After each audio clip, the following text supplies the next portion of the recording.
ஒரு நரி ஒன்று உணவை தேடி ஊருக்குள்ள சுத்திட்டு இருந்துச்சம்மா. அப்ப சுத்திட்டு இருக்கிறப்ப ஒரு துணி செய்கிற இடத்துக்கு போய் துணிக்காக வைக்கப்பட்டிருந்த சிவப்பு நிற சாயத்துக்குள்ள தெரியாம விழுந்துருச்சம்மா. விழுந்து அச்சோ நம்ம என்ன இப்படி மாறிட்டோம், இப்ப என்ன பண்றதுன்னு தெரியல, பயமா இருக்கு, சரி நம்ம காட்டுக்கே திரும்ப போயிடலான்னு காட்டுக்கே திரும்ப போயிடுச்சம்மா. காட்டுக்குள்ள போனது அங்க இருக்கிற விலங்குகள் எல்லாம் அச்சோ என்ன இது சிவப்பு கலர்ல பயங்கரமா ஏதோ ஒரு விலங்கு நம்ம நோக்கி வருது, ஓடிடலான்னு எல்லா விலங்குகளும் நரிய பார்த்து ஓடிடுச்சான்.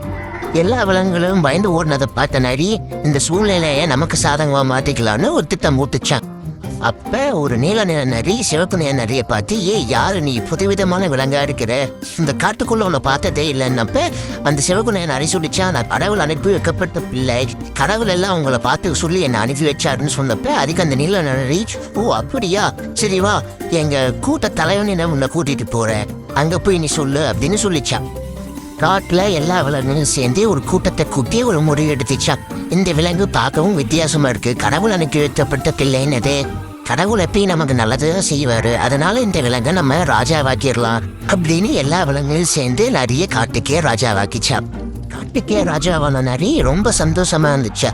அப்ப ஒரு முடிவு எடுத்துச்சா, அந்த காட்டுல இருக்கிற எல்லா நரிகளையும் வெளியேற்றணும், அப்பதான் காடு நல்லா இருக்குன்னு உத்தரவு ஒண்ணு போட்டுச்சா. அந்த உத்தரவின்படி எல்லா நரிகளும் காட்டை விட்டு வெளியே போச்சு. ஒரே ஒரு நரி மட்டும் காட்டை விட்டு வெளியே போகாம இந்த நரி பண்ற எல்லாத்தையும் ஒழிஞ்சிருந்து பார்த்துட்டு இருந்துச்சா. அப்ப இந்த நரி கறி சாப்பிடுறத பார்த்துட்டு, என்ன இது கடவுள் அனுப்பி வைக்கப்பட்ட பிள்ளைன்னு, ஆனா இந்த மாதிரி மாமிஷ்ட சாப்பிடுறது இது தப்பா இருக்கே, எல்லா விலங்குகிட்டையும் சொல்லனானே எல்லா விலங்குகிட்டையும் சொல்லிச்சா. அப்ப எல்லா விலங்குகளுக்கும் சந்தேகம் வந்து நிறைய பார்க்க வந்துச்சா.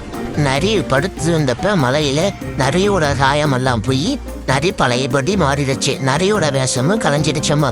அப்ப எல்லா விலங்குகளும் சேர்ந்து நரிய, நரி நீ இந்த காட்டுக்கு தகுதி இல்லாதவன், எல்லாத்தையும் ஏமாத்தி பொழைக்கிற ஒரு கேவலமான பிறவி, நீ இந்த காட்டை விட்டு இருந்து போன்னு நரி எல்லாம் சேர்ந்து அந்த நரிய அடிச்சு துரத்திடுச்சா. அப்பதான் நரிக்குள்ள தெரிஞ்சிச்சு, யாரையும் ஏமாத்தாம வாழ கத்துக்கணும், அப்பதான் எல்லாரோடையும் ஒற்றுமையாவும் சந்தோஷமாவும் இருக்க முடியும்னு புரிஞ்சுக்கிச்சா.